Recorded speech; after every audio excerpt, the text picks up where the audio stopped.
ou marca? Não, de forma nenhuma, de forma nenhuma. Suprimento funcionando super bem.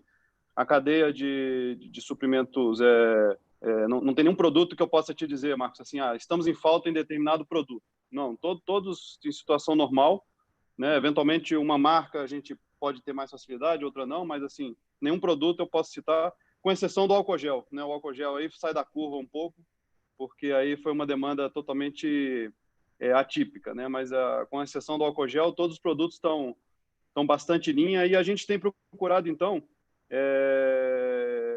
os projetos estruturantes que estavam em curso, a gente esperou um pouco, porque agora o foco principal é deixar as lojas abastecidas, até pelo nosso papel, que a gente tem um papel até social, né? Papel social de prover esses insumos e produtos de primeira necessidade para a população, sejam eles produtos de alimentação, sejam de saúde e beleza, sejam de higiene, limpeza. Então, de fato, é bem desafiador você vivenciar dois mundos ao mesmo tempo, dois mundos tão diferentes no mesmo ambiente. Mas estamos lutando e conseguindo aí atender o que o nosso consumidor deseja, né? Paulo, agora a bola está contigo. Você está virando já mestre em live, né? Porque você tem sido chamado para diversas lives e vai poder nos ajudar até encaminhar esta nossa primeira. Mas, Paulo, você está num setor que definitivamente, de forma geral, está dos mais prejudicados. Vocês têm a seu favor um desenvolvimento de uma operação de e-commerce que, de alguma maneira, amortiza a questão das lojas fechadas. Como é que você vê este momento e o que vocês, na prática, têm feito para atravessar o período que nós estamos vivendo? Marcos, assim, esse nosso segmento é um segmento que está, dentro desse contexto atual, sendo bastante impactado, né? Obviamente, não tem a sorte que o Marcelo está tendo de estar num setor que tem um aumento de demanda. No nosso caso, a gente realmente teve que fechar as nossas quase 300 lojas físicas. E então a gente está com a operação toda de loja fechada, a gente está com os nossos CDs a grande maioria fechado, só com o CD do e-commerce que está aberto e está funcionando ainda. Então, assim, isso significa todo o escritório central está em casa também, está todo mundo trabalhando de home office. Então, isso significa uma mudança muito forte na rotina da companhia como um todo, porque aquela respiração de está acontecendo na loja todo dia, o que está vendendo, o que não está vendendo, suprimento, recebimento de produto, etc. Essa dinâmica se parou, né? E dentro dessa nova dinâmica, é interessante que a gente estabeleceu lá um conceito que eu acredito que é muito da história a gente tem que olhar para esse assunto com a maior serenidade possível e equilíbrio e entender o seguinte: primeiro, a gente não tem controle sobre essa situação.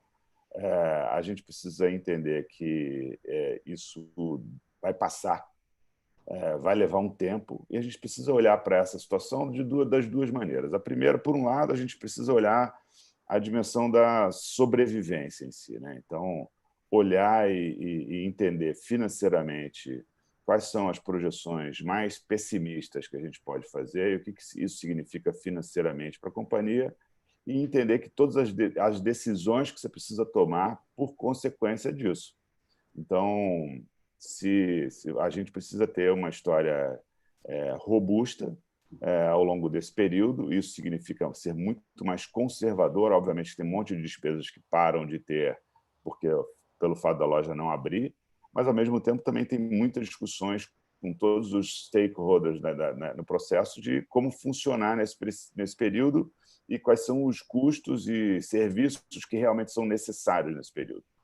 Então, tem um lado da história que é meio que eu chamo de lado mais hard, que é de olhar os assuntos econômicos e tentar trabalhar eles com a maior transparência, proximidade e clareza. E o outro lado da moeda, que é o seguinte: ao mesmo tempo, tem uma força intelectual e de energia que está espalhada em vários lugares do Brasil e aqui em São Paulo, onde está uma maior parte do nosso time de escritório, que é uma super oportunidade, é aquela grande chance de você botar para frente aqueles assuntos que, às vezes, você não acaba não tendo tempo, você não consegue fazer uma discussão mais focada num assunto. Então, a nossa loja que está aberta é a loja do e-commerce. Então, essa é a nossa loja. Então, virou o nosso grande centro de atenção. Você vê todo mundo dando um nível de zoom em todas as discussões do e-commerce, seja de sortimento, seja de marketing, seja de cadastro de cliente e CRM, que a gente não tinha conseguido dar do mesmo foco agora. Então, a gente está avançando com uma série de iniciativas, não só as iniciativas de maximizar esse canal online, mas, principalmente, de iniciativas de preparar a companhia para a volta. Então, a integração do on e do off está sendo acelerado cada vez mais. A gente já tinha um monte de iniciativas nesse sentido, mas agora a gente está querendo falar, cara, então vamos nos preparar para esse outro momento que vai ser diferente desse momento que a gente entrou. Claramente, você perguntou na tua pergunta inicial, eu também fiquei pensando, no final, assim, a forma como a gente vai sair como empresa e como profissional dessa história toda será claramente diferente de como a gente entrou. Essa dimensão digital, eu dou sempre o exemplo, pô, meus pais têm mais de 80 anos e eles me ligaram semana passada para falar que tinham feito uma compra online no supermercado que estavam esperando entregar.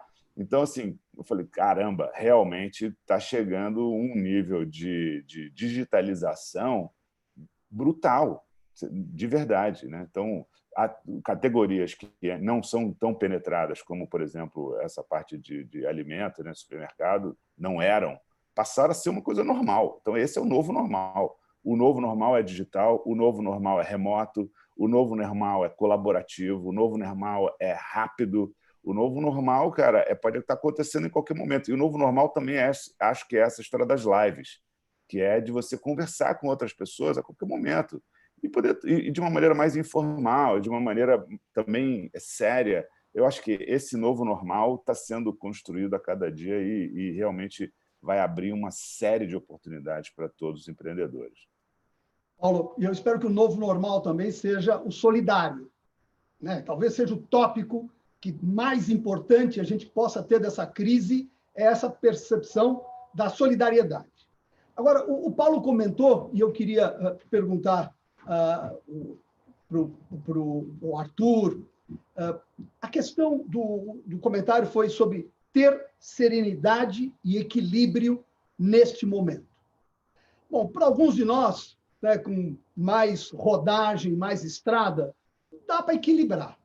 Agora, como transferir equilíbrio e serenidade para executivos mais jovens, empreendedores e empresários mais jovens, num momento como esse?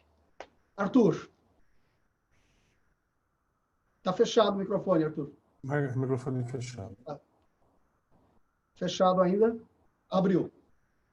Fechou. Bom, acho que, como o Paulo falou, tem várias questões envolvidas aí, né?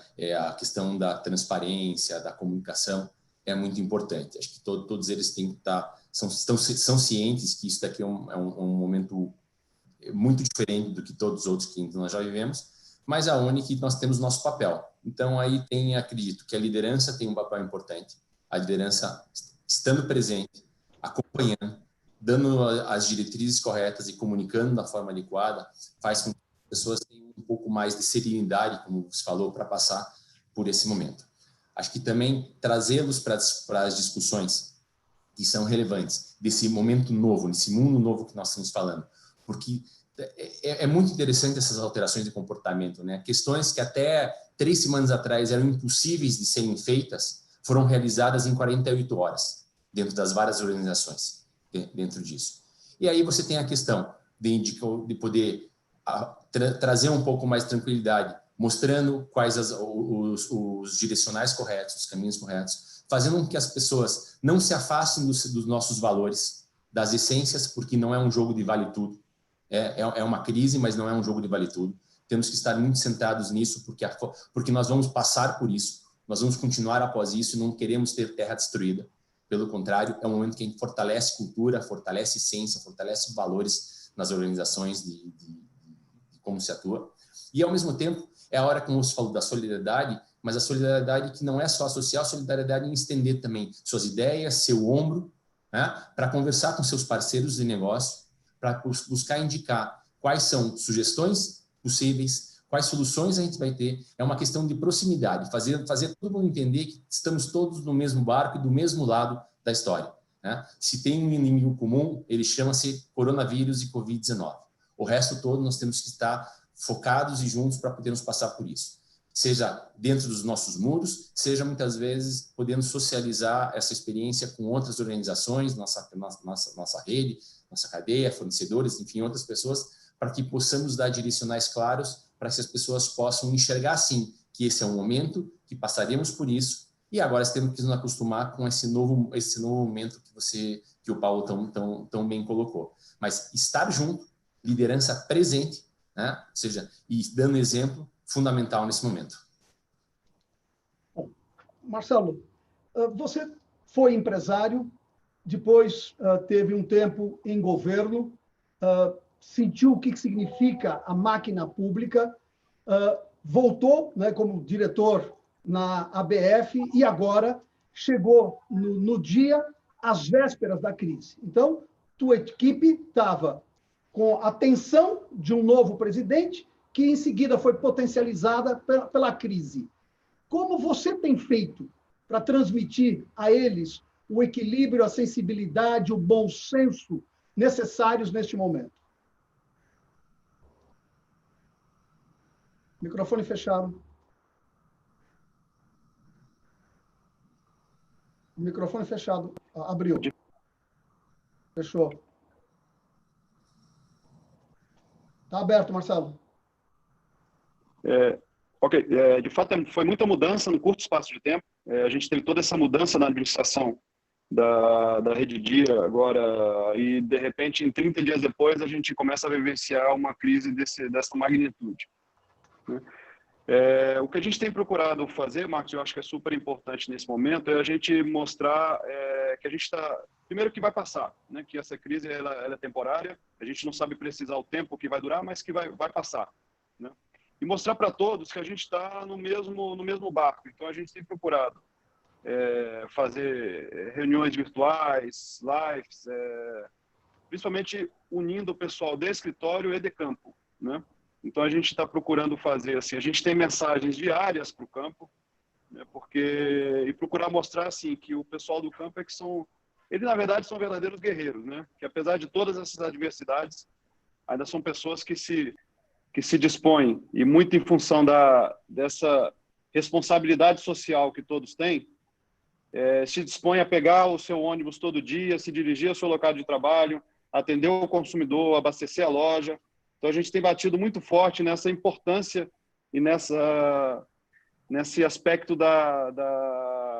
de quão fundamental é que esses nossos colaboradores estejam fortes, estejam unidos, e muito puxar, eu acho que é uma oportunidade também para a gente fortalecer a nossa cultura, o nosso estilo de operar, mostrar que a gente está junto nessa. A gente acabou rapidamente, em 30 dias de uma nova administração, nos deparando com uma responsabilidade social que a gente nunca imaginava ter. Ou seja, a gente, porque além do aspecto de sermos varejistas de bens de primeira necessidade, de produtos alimentícios e higiene e beleza, enfim, a gente é uma rede de proximidade, né?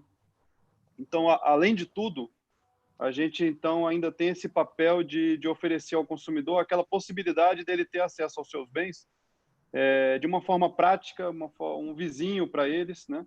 Então, reforçou muito esse nosso DNA de ser a cadeia de proximidade que atende aquele bairro, que atende aquela vizinhança, e principalmente interessante, assim, o número de clientes de mais idade que a gente tem agregado é impressionante, né?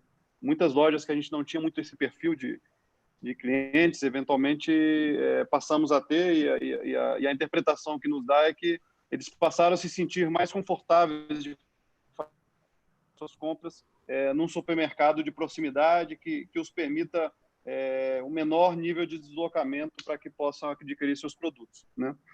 E obviamente, é uma oportunidade também para a gente pensar o futuro, né? Em termos de...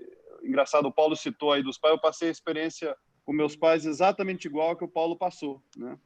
Esses dias eu perguntei para os meus pais se eles queriam que levasse alguma coisa, se precisasse, eu podia deixar uma compra. Ela falou, não, já fiz pelo aplicativo há muito tempo, né? Então, é algo que era inimaginável há 2, 3 semanas atrás. Eu não sabia nem que ele mexia no aplicativo, né?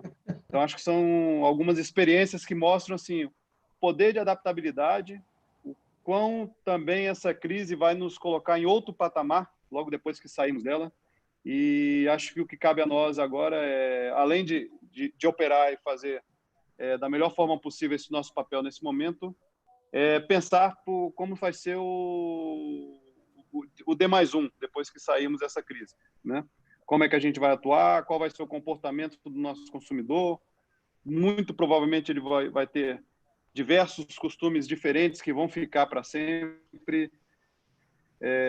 Isso vai acarretar ajustes necessários enfim, em tudo, em operação, em sortimento. Eu acho que é bastante interessante. É bom também olhar esse outro lado do que essa crise pode nos trazer, de todo esse poder de adaptabilidade e resiliência para a gente sair melhor no D+1. Paulo, eu queria trazer o tema do relacionamento com fornecedores. O varejo, né, de forma geral, tem uma importância econômica que transcende ao fato de que é o maior empregador privado do Brasil, mas ele é o elo final da cadeia de valor. O que acontece no varejo reflete no emprego, na atuação, nas finanças, de toda uma cadeia de fornecedores. Neste momento, o que vocês têm feito de diferente, de prático, com relação aos fornecedores, Paulo? Marcos, nesse momento que eu acho que o Arthur falou, acho que o que a gente vem tentando fazer é exatamente estar mais próximo, conversar, pensar juntos. Porque, de verdade, você está como se fosse estar naquele ônibus que, de repente, deu aquela freada e todo mundo vai e se embola lá na frente. Então, não é um momento de conforto, não é um momento de tranquilidade, não é um momento de histórias do dia a dia, né? No comum, o lugar comum. Tem a ver com pensar junto. A loja está fechada, não está vendendo.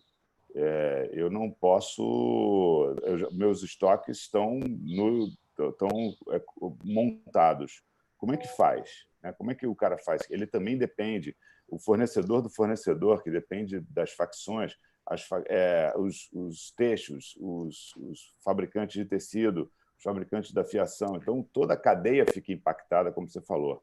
Eu acho que, nesse momento, não tem a solução. Não tem quem já falou assim, não, a solução é isso, eu já passei por isso. Ninguém, como o Arthur falou, ninguém passou por isso. Tem que pensar junto, tem que pensar junto como fazer, tem que pensar junto como passar por essa história toda. E isso não é fácil. Acho que tem que ter muito diálogo e muita proximidade. Acho que esse é o caminho. E cada caso é um caso, né? Cada caso, para mim, é um caso.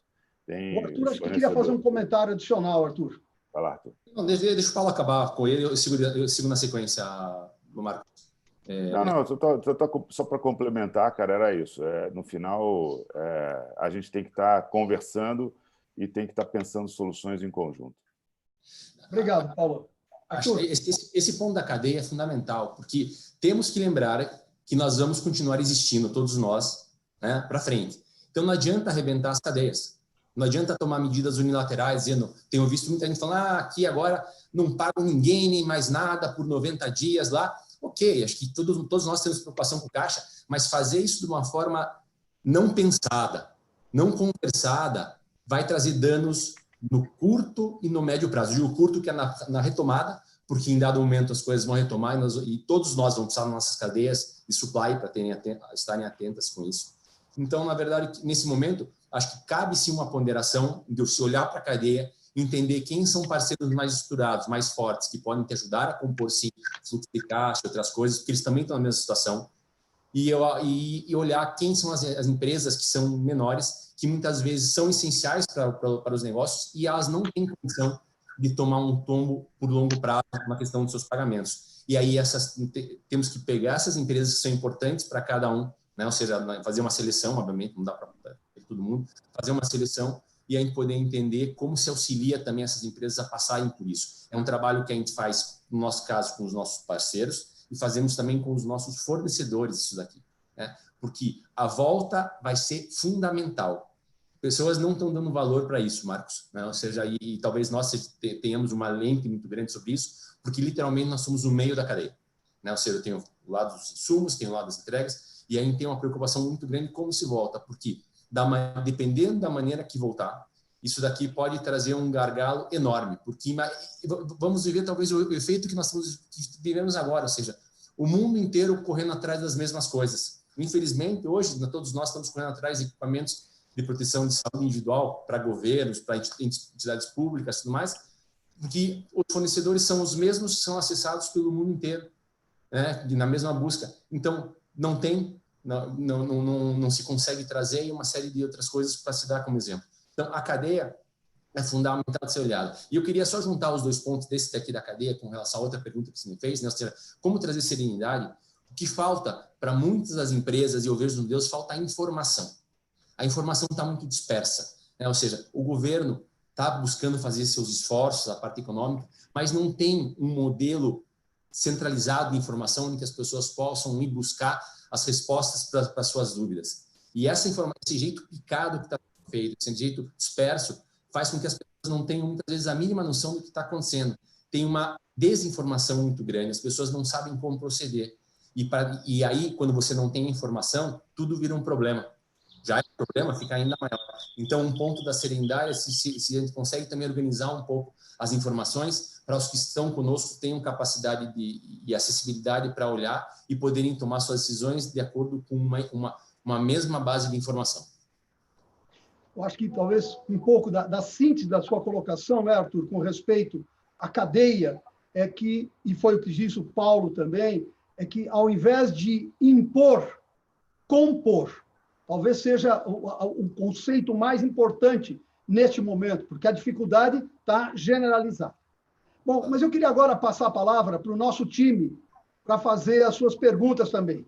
E nós vamos começar, então, com a Beth. Por favor, Beth. Eu queria aproveitar essa reflexão que o Arthur fez e continuar nesse caminho, Arthur. O Boticário, ele criou jurisprudência no Brasil sobre o sistema de franchising, né? Ele estabeleceu, de alguma forma, todos os parâmetros por ser uma rede precursora no sistema, na nossa realidade. Sem dúvida nenhuma, inclusive, os franqueados do Boticário se tornaram mais maduros, talvez, do que muitas redes, pelo desenvolvimento precursor de toda a marca e de todo o contexto. A minha pergunta é, com base nesse know-how, né, de amadurecimento do sistema, o que vocês aprenderam agora nessas inter-relações franqueadora-franqueados, nesse período curto, que você recomendaria para outras franqueadoras, para outras franquias, para que essa relação fosse azeitada e esse período fosse ultrapassado de forma mais vitoriosa? Olha, Beth, eu posso dizer que o que nós estamos praticando agora, nesse momento, não difere muito do que nós fizemos ao longo dos nossos 43 anos de existência. Que sempre, nossa filosofia sempre foi estarmos muito próximos da nossa rede, entendermos e calçarmos os sapatos dos nossos parceiros de negócio e buscarmos tomar as medidas que fossem boas para o sistema. Ou seja, sempre evitei ter uma questão de eu de um lado, eu franqueador de um lado e você franqueado do outro. Porque, no fundo, somos uma coisa só dentro disso, né? Então, acho que o importante foi a comunicação assertiva num primeiro momento, dando, no nosso caso, um primeiro fôlego financeiro, enquanto tinha essa briga toda de informações e desinformação, na verdade, demos um fôlego financeiro para que nossos parceiros de negócio pudessem ter um pouco mais de tranquilidade para arrumar nesse primeiro mês suas estratégias, porque nós trouxemos várias sugestões de como ele deveria e poderia interagir com os diversos temas do seu negócio. E aí vamos falar num franqueado, num varejista, ele tem questões relacionadas aos seus fornecedores, questões relacionadas à questão dos seus impostos, do seu custo de ocupação, das suas pessoas, né? Ou seja, tem 4, 5 grandes frentes que nós levamos várias sugestões de como eles poderiam estar atuando para que tivesse um impacto menos dolorido dentro dessa história toda, porque dolorido vai ser para todo mundo. E levamos também uma questão relevante para nós, que é a busca sobre a preservação do emprego. Nós estamos embarcados, nosso grupo, juntamente com as nossas redes de parceiros, e graças a Deus temos visto também algumas outras organizações, trazendo a questão de quanto é relevante nós fazermos tudo que está ao nosso alcance para preservar os empregos nesse momento, com as diversas ferramentas que tem, ou seja, férias coletivas, bancos de horas, licenças remuneradas, não remuneradas, cortes de salários, tudo, mas temos trazido essa preocupação muito grande, que é muito bem entendida e comprada pela nossa rede, porque entende também o foco, não só sobre o aspecto social, mas sobre o aspecto também de uma retomada importante que acontece daqui para frente, onde nós vamos precisar das melhores pessoas conosco no momento difícil. Então, tá próximo, trazer sugestões que sejam práticas e executáveis do ponto de vista dele. Não adianta eu trazer um livro sobre crise escrito não sei aonde, que não se adapta. Trazendo, e aí tem uma importante, que nós temos uma operação própria bastante grande também, onde nós trazemos nossas experiências vivenciadas e experimentadas dentro da nossa rede própria, para que possam servir já de uma forma já mais estruturada e mais elaborada para a nossa rede de franqueados colocar em operação. Quem vai perguntar agora é o Alexandre. Para quem que você vai perguntar, Alexandre? Microfone. Tem uma pergunta para o Paulo. Paulo puxou um gancho aqui em relação à integração do físico com o digital. Eu acho que todo mundo vai sair diferente dessa crise.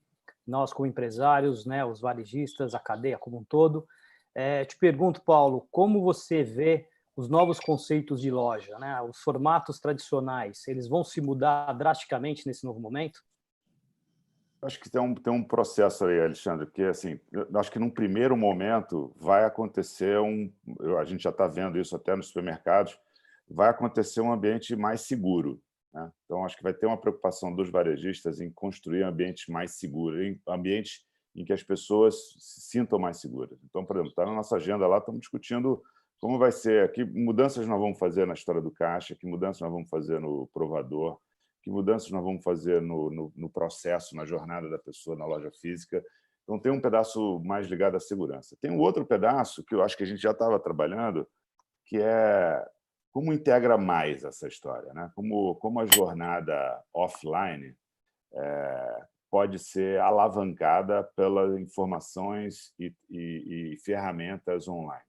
Então, essa conexão desses dois mundos, né? Então, tudo bem, primeiro, os primeiros passos que a gente já estava fazendo, né? O do Ship from Store e do Corredor Infinito, a gente já está implementado em algumas lojas. Eu acho que esses são mais padronizados, todo mundo está fazendo, mas eu acho que tem mais do que isso.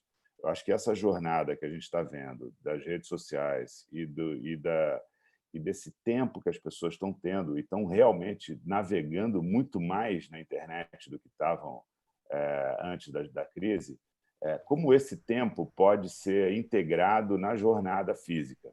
Eu acho que essas são discussões que a gente está conseguindo ter nesse momento, de pensar situações específicas, né, para isso acontecer. A gente tinha feito um experimento na semana, três semanas atrás, um pouco antes do fechamento das lojas físicas, que foi uma ação que a gente fez na TV, naquele programa do Big Brother, e nessa ação em que a gente montou uma loja dentro do programa. Aí os participantes escolhiam seus looks, esses looks eram votados pelo público em casa, qual o look que ele deveria usar na festa X.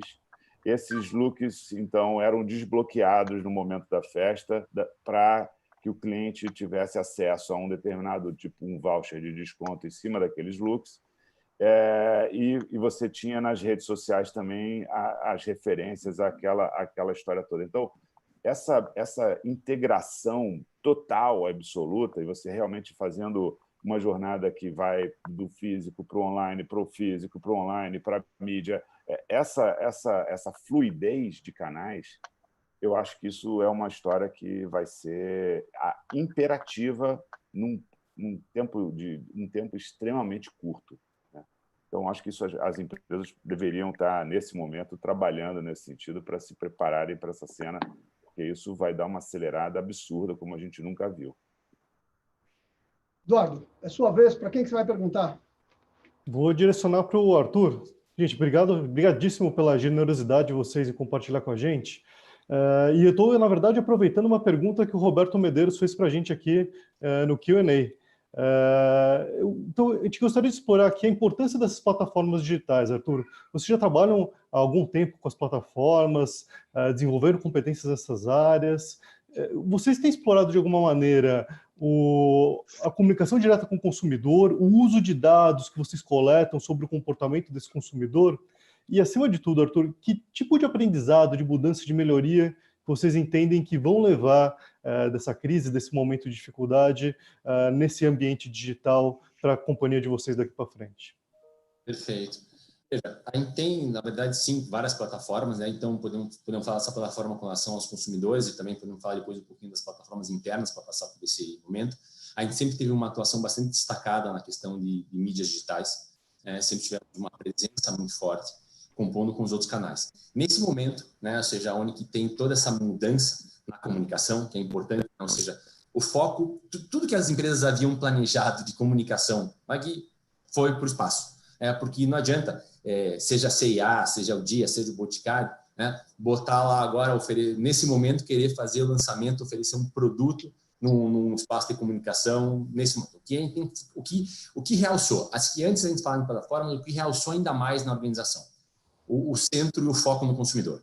Porque a gente tem que entender muito bem esse momento que ele está vivendo para poder fazer uma conversa adequada. Eu falo com o meu time, não adianta estar tocando rock lá fora e a gente querer dançar um tango aqui dentro, pelo amor de Deus. Né? Ou seja, temos que estar sintonizados com o que está acontecendo na sociedade nesse momento do consumidor. Isso a gente faz, sim, a partir da coleta de vários dados que nós temos, a partir das percepções, sistemas que nós elaboramos dentro de casa que fazem com que nós consigamos ter um mix dessas diversas informações para poder ter com os nossos consumidores. Isso, e aí, mais do que tudo, não é só ter o dado, não ter a plataforma, mas sim a forma de abordar. Então, nós continuamos, por exemplo, no Boticário, né, com a nossa plataforma na questão do amor, aí, principalmente num momento como esse, e, tipo, existe sim amor sem abraço, que tem que estar próximo, mensagem para as pessoas se cuidarem, e, ao mesmo tempo, poder levar alguns elementos, alguns produtos que facilitem o dia a dia dessas pessoas nesse momento. Mas, sim, a gente continua muito ativo, porque o que acontece? Tudo que é a única forma que nós vemos de ter uma conversa mais próxima e mais íntima com os consumidores. O que a gente mantém na mídia original, que também está sendo revisitado nesse momento original, que digo, né, a questão das mídias tradicionais, ela também tem um outro formato e tem um outro nível de atenção, apesar da grande busca de várias pessoas com notícias. Acho que são extremamente importantes também, mas a composição do digital é muito relevante e concordo com o Paulo, ou seja, nós fizemos.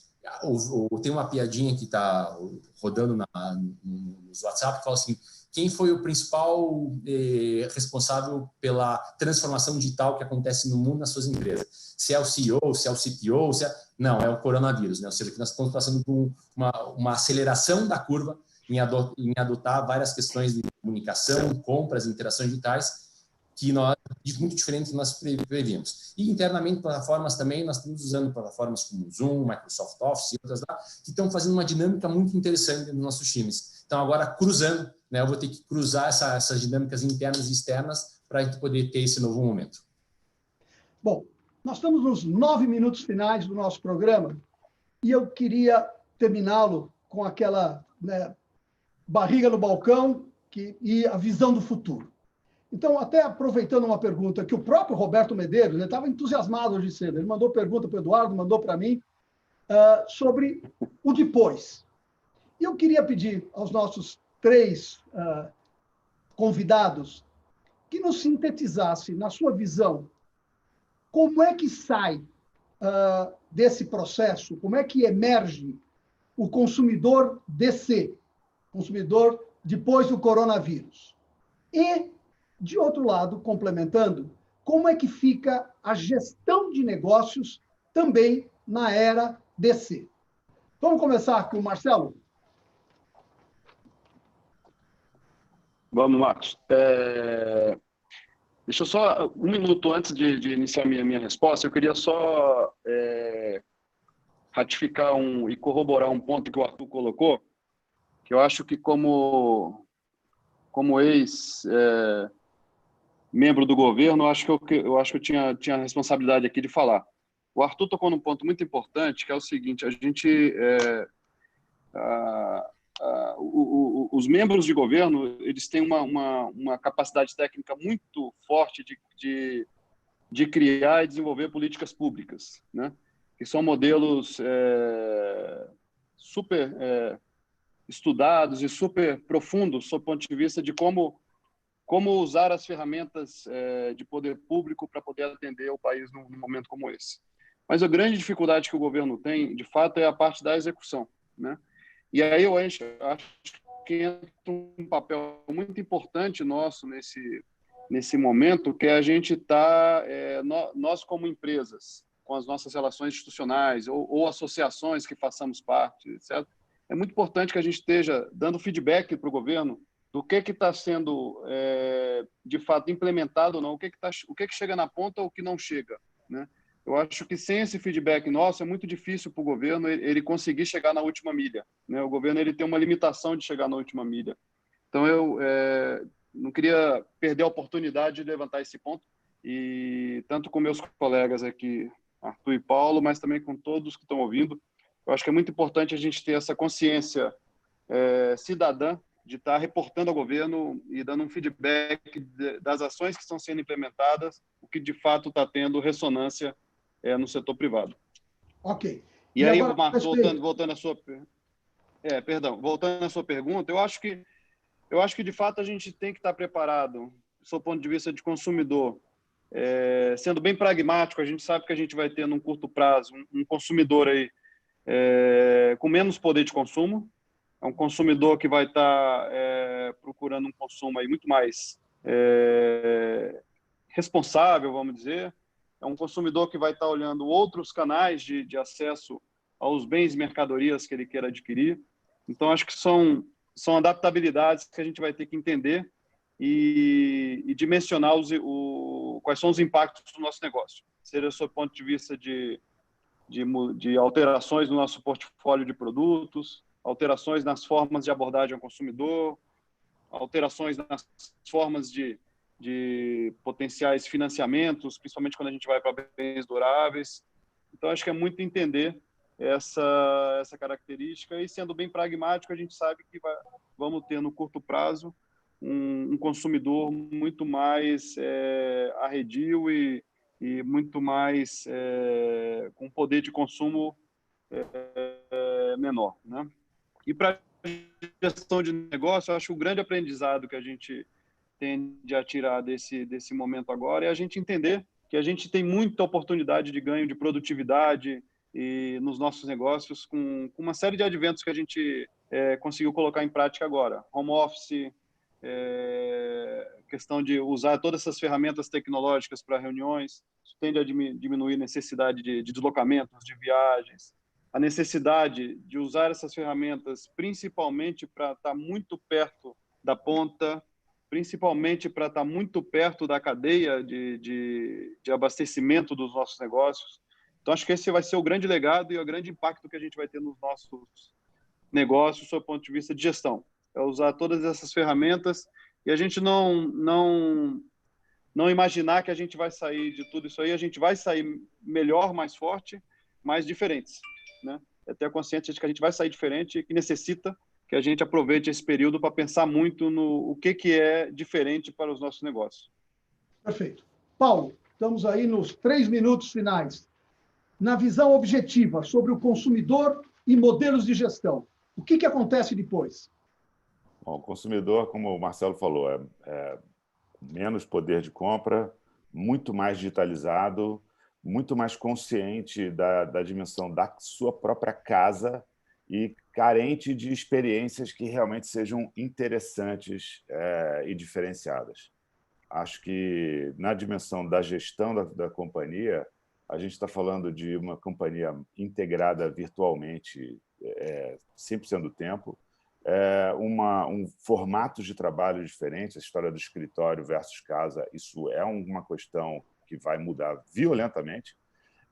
E, ao mesmo tempo, essa história da colaboração, integrado, a capacidade de você estar junto com todos os stakeholders, não só as outras áreas, mas também com fornecedores, com clientes. Por exemplo, a gente teve uma roda com clientes semana passada, já em cima dessas discussões, o que está acontecendo na casa, essa história da depressão versus uma necessidade de ter histórias, informações novas que alegrem o dia a dia dentro da casa. Então, acho que vem mudança muito forte por aí. Muito bom. Arthur, curto e direto. O que acontece, como é que emerge o consumidor e o modelo de gestão de negócios? Acho que muito de como esse consumidor vai emergir vai ser dado através da forma como nós vamos comunicar essa volta, né, à normalidade, entre aspas, né? Hoje temos toda uma questão de pânico, de risco, não me toque. A gente vai ter que tomar todos os cuidados, mas essa volta nós temos que também contando e informando esse consumidor para que ele tenha um comportamento, não só consumidor, como nossos próprios times, né, que hoje tem restrição, tem medo de trabalhar e fazer outras coisas. Então, primeiro tem um passo antes aí, é como a gente conta essa história de uma forma que as pessoas entendam que a nova normalidade passa por isso. Depois eu corroboro com meus amigos, acho que tem aí uma questão voltada às relações humanas, acho que de uma forma importante, essa privação que nós estamos tendo do contato físico e tudo mais, acho que vai trazer um repensar importante. Valores voltando como família, como amigos, deve ocupar um espaço importante dentro das nossas reflexões com relação a isso. Acho que sim, vamos ter pessoas com poder de compra abalado no primeiro momento, então a opção via ofertas e produtos assertivos para esses consumidores vão fazer muita diferença sim, e obviamente com um nível de informação e uma conexão muito maior que a gente já experimentou em tempos passados, ou seja, essa integração, seja de marcas e seus consumidores, seja integrações que foram vistas e faladas, como o Paulo comentou agora, para dentro de casas, também são fundamentais. Essa história do home office quebrou muito tabu nas empresas, né? E vai repensar bastante, fazer com que a gente repense bastante os modelos que a gente tem de atuação. Gente, eu estou olhando aqui o relógio desesperado, porque o que nós estamos, né, curtindo, nós mesmos, e mais de 2.500 pessoas que estão nos seguindo, o que nós estamos curtindo com o aprendizado que vocês estão nos propiciando é sensacional. Nós recebemos mais de 40 perguntas e vocês viram a dificuldade de organizar o tempo. Mas nós vamos pedir e vamos encaminhar essas perguntas para os palestrantes para que possam responder diretamente a quem nos perguntou. E o Paulo, acho que na primeira entrada dele, comentou, e foi um aspecto muito interessante, Paulo, a energia criativa e inovadora que disseminou no mercado sob pressão. E é um fenômeno interessante, né? Quer dizer, sob pressão, parece que tem uma energia, e você destacava isso. Dentro do nosso grupo, foi desenvolvido um novo projeto, que nós estamos chamando aqui do Go On, que é a consultoria, um conselho consultivo digital da Gouveia, onde o nosso time vai dedicar, nesses próximos 3 meses, perto de 900 horas para consultoria gratuita de executivos e empresas que queiram utilizar a competência do nosso time para tentar resolver os seus problemas. É uma contribuição que nós estamos fazendo para o mercado. E vem um pouco disso, né? Você se conscientiza que você pode fazer ainda mais do que aquilo que você tem feito.